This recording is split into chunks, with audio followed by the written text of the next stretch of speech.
सर्वेभ्यो नमो नमः। आज का जो विषय है वह है षटकर्म। षटकर्म के अंदर कपालभाति कर्म जो है, सबसे पहले हम इसको पढ़ेंगे। इसका भाग प्रथम है और आप देखिए गैरंड मुनि के अनुसार षटकर्म क्या है। धोतिर्वस्तिस्तथा नेति लौलकी त्राटकम तथा कपालभातिश्चैतानि षटकर्माणि समाचरेत।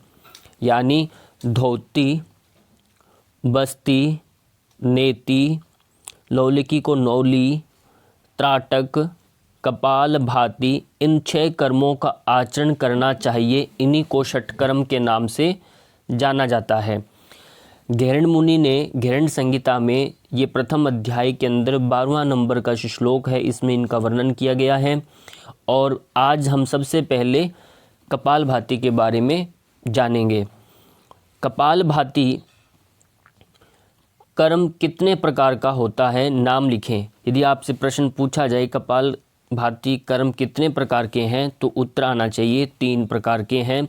वातक्रम कपालभाति, व्युत्क्रम कपालभाति और शीतक्रम कपालभाति, ये 3 प्रकार हुए। और श्लोक यदि आप याद कर सकते हैं तो श्लोक भी याद करें। वातक्रमेण व्युत्क्रमेण शीतक्रमेण विशेषतः बालभातिं त्रिधाम कुर्यात् कफदोषम निवारयेत। प्रथम अध्याय से 56 नंबर श्लोक है ये। इसमें लिखा है वातक्रम, व्युत्क्रम और शीतक्रम, ये 3 भालभाति यानी कपालभाति क्रियाएं हैं। ये कफ दोष का निवारण करती है। विशेष रूप से कपालभाति का जो प्रमुख प्रयोजन है वो ध्यान रखना है, कफ दोष का ये शमन करती है। अब बात करेंगे एक एक करके, इन तीनों को समझेंगे। गैरंड संहिता के अनुसार वातक्रम कपालभाति क्या है। वात का सीधा सीधा आप अर्थ समझ रहे होंगे। वात मतलब वायु का इसमें क्रम रहता है। वो किस प्रकार से क्रम रखना है, इसकी विधि हम जानेंगे, इसका प्रभाव क्या है, इन दोनों को भी समझेंगे। वातक्रम कपालभाति कर्म की विधि क्या है। ईडया पूरियेद वायुम रेचयेत पिंगला पुनः पिंगलया पूरित्वा पुनश्चंद्रेन रेचयेत। यानी ईडया का तात्पर्य हुआ आपकी बाई नाक, लेफ्ट नोस्ट्रिल जो है आपकी, उसको बोलते हैं ईडा के नाम से जानते हैं। पूरयेद यानी श्वास लेना, इनहेल करना। वायुम, रेचयेत मतलब श्वास को निकालना। पिंगला पुनः, पिंगला यानी आपकी राइट नोस्ट्रिल, जिसको हम सूर्य नाड़ी के नाम से जानते हैं। दायां बायां स्वर आप अच्छे से याद कर लीजिए। ईडा बाई नाक को कहते हैं और पिंगला दाई नाक को कहते हैं। पूरक मतलब श्वास को लेना, रेचक मतलब श्वास को छोड़ देना। अब फिर जब आपने क्या किया, सबसे पहले ईडा से श्वास को लिया और दाई नाक से छोड़ दिया, फिर वापस से दाई नाक से श्वास को लेना, पुनश्चंद्रेन रेचयेत यानी फिर बाई नाक से आपने श्वास को छोड़ देना है।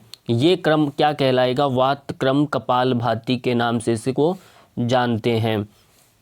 अब इसका हिंदी अनुवाद देख लीजिए एक बार। ईड़ा से वायु को खींचे तथा पिंगला से पुनः रेचन करना चाहिए। आपको ईड़ा का शब्द स्पष्ट हुआ और पिंगला का स्पष्ट हुआ। रेचन मतलब श्वास को छोड़ना, अर्थात वाम नासिका छिद्र से श्वास लेकर दाएं से निकालना चाहिए। तत्पश्चात पिंगला से श्वास लेकर ईड़ा से रेचन करना चाहिए। ये आपका हुआ वातक्रम कपालभाति। अब इसमें सावधानियां किस बात की रखनी है आपको। पूरकम रेचकम कृत्वा वेगेन न तु चालयेत, यानी पूरक श्वास लेना, रेचक श्वास छोड़ना, ये क्रम वेग से नहीं करना। वेग से यहाँ बिल्कुल स्पष्ट मना किया, धीमी गति से करना। प्रभाव क्या है इसका, एवं अभ्यास योगेन कफ दोषम निवारयेत। इस प्रकार का अभ्यास करने से कफ दोष का निवारण होता है, कफ दोष शमन होता है। यानी जब भी हम कपालभाति करते हैं, आपके शरीर के अंदर ऑक्सीजन की मात्रा बढ़ने लगती है, कार्बन डाइऑक्साइड की मात्रा कम होने लगती है और शरीर के अंदर अग्नि तत्व की वृद्धि होती है, जिससे ये आपका मेद है, मज्जा, आपकी मेद यानी एक्स्ट्रा जो फैट बन गया है वो अपने आप समाप्त होता है वात कोई भी प्रकोपित है वो ख़त्म हो जाता है और कफ से संबंधित कोई भी अंदर विकार है वो ठीक होता है। अब बात करेंगे व्युत्क्रम कपालभाति की। व्युत्क्रम कपालभाति की विधि और उसका प्रभाव क्या है उसको समझिए। व्युत्क्रम कपालभाति कर्म की विधि। नासाभ्याम जलम आकृष्य पुनर्वक्त्रेण रेचयेत पायम पायम व्युत्क्रमेण श्लेषम दोषम निवारयेत। ध्यान रहे, नासाभ्याम यानी दोनों नाक से जलम आकृष्य जल को खींच लेना है, पुनर्वक्त्रेण और फिर मुख के वक्त्र का यानी मुख से रेचयेत फिर वापस को निकालना है। इसमें व्युत्क्रम का अर्थ हुआ यहाँ पर आपने मुख नाक से लेना, यहाँ ध्यान रखना है। नासाभ्याम जलमाकृष्य पुनर्वक्त्रेण रेचयेत पायम पायम यानी जल को इसको व्युत्क्रमेण श्लेषम दोषम निवारयेत और श्लेष दोष का निवारण करता है। इसका अर्थ देखिए अच्छे से, अर्थ इसका ये है दोनों नासिका छिद्रों से जल को खींचकर पुनः मुख से उसे रेचन करना यानी मुख से बाहर निकालना चाहिए। और पुनः व्युत्क्रम यानी उल्टा, व्युत्क्रम मतलब उल्टा क्रम क्या करना है, उल्टे क्रम से मुख से पीकर नाक से जल को गिराएं। ये आपने शुरुआत कहाँ से करनी है, आपने नाक से लिया, मुख से निकाला और फिर मुख से पानी को भर लेना है, नाक के माध्यम से बाहर छोड़ देना है। ये आपका हुआ व्युत्क्रम कपालभाति। अब इसका प्रभाव क्या है, श्लेषम दोषम निवारयेत, अर्थात इस प्रकार श्लेषम दोष का निवारण करना चाहिए। यानी आपके अंदर जो भी नाक के अंदर म्यूकस टाइप का चिपचिपा जो भी मल जमा रहता है और वो सब इससे ठीक होता है। अब बात करेंगे अंतिम जो कपालभाति का क्रम है उसका नाम है शीतक्रम कपालभाति। इसकी विधि क्या है, प्रभाव क्या है, इसको हम समझेंगे अच्छे से। शीतकृत्ये तवा वक्त्रेण नासानाले विरेचयेत, यानी शीतक्रम कपालभाति का अर्थ करते हैं शीतकार, शीतकृत्य शीतकार शीशी की आवाज़ करते हुए मुख से जल पीकर पुनः नासिका छिद्रों से विरेचन करे, मतलब बाहर निकाल देना। अब यहाँ पर ध्यान रखना, मुख से जैसे आप शीतली प्राणायाम करते हैं ना, ऐसे जीवा को थोड़ा सा ऐसे चुस्की भर के कुछ भी हम पीते हैं, उसी भांति आपने पानी को ऐसे शिप करते हुए पीना है धीरे धीरे, और पीने के बाद आपने मुख से जल को बाहर छोड़ देना है। अब आप देखेंगे व्युत्क्रम कपालभाति में क्रम थोड़ा उल्टा था, उसमें नाक से पहले लिया, मुख से छोड़ा, फिर मुख से मुंह में पानी लिया, फिर नाक से छोड़ा। यहाँ केवल और केवल आपने मुख से लेना है और नाक से छोड़ना है, फिर वापस से वही क्रम रहेगा।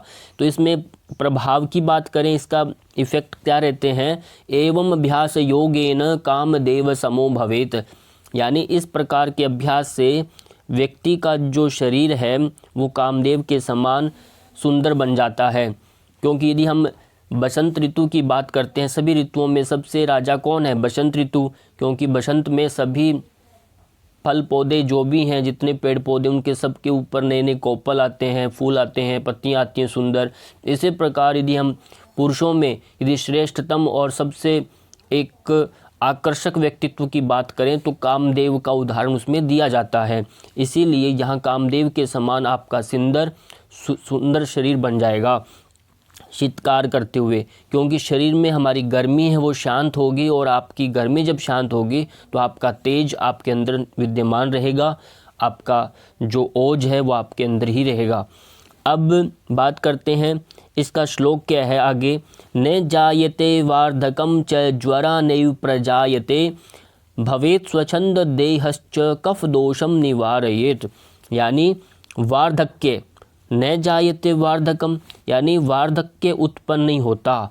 वार्धक्य यानी आपकी एक बड़ापन आपके अंदर दिखाई नहीं देता, आप में एक बचपन सा आपके अंदर एक बाल्यावस्था का जैसी आपकी अवस्था होती है, उसी प्रकार आपके चेहरे पर वैसे ही नूर चेहरा में ओज रहता है। न ही जरा न ही बुढ़ापा आपके अंदर जल्दी आता, जीर्णता आती है, या जीर्णता जो आती है वो बुढ़ापा नहीं आएगा। शरीर स्वच्छंद या सुदृढ़ रहता है और कफ दोष का निवारण करना चाहिए। अब विशेष बातें ध्यान आपने रखनी है इसमें। एक तो आपका वार्धक्य नहीं बढ़ेगा और आपकी जीर्णता जो है, यानी आपके अंदर जो, जैसे आपके कपड़े पुराने होते हैं ऐसे हमारे शरीर के ऊपर की जो त्वचा है इसका भी एक अपनी एक अवस्था समय होता है, तो वो भी निश्चित समय के बाद ये भी एक अपनी अपनी चमड़ी जो है ये श्रिंक होने लग जाती है और इसमें भी अपना तेज चला जाता है। तो यदि हम शीत क्रम कपालभाति का अभ्यास करते हैं तो वो भी बहुत मंद गति से आपके अंदर बुढ़ापा आएगा, ये कहने का तात्पर्य है। और दूसरा कफ दोष का तो मैंने पहले ही बताया, इसका प्रमुख जो उद्देश्य है कफ दोष का, ये पूरा कपालभाति जो प्रक्रिया है इससे दूर होता है। तो ये हुआ आपका घेरंड संहिता ग्रंथ के अनुसार कपालभाति का वर्णन।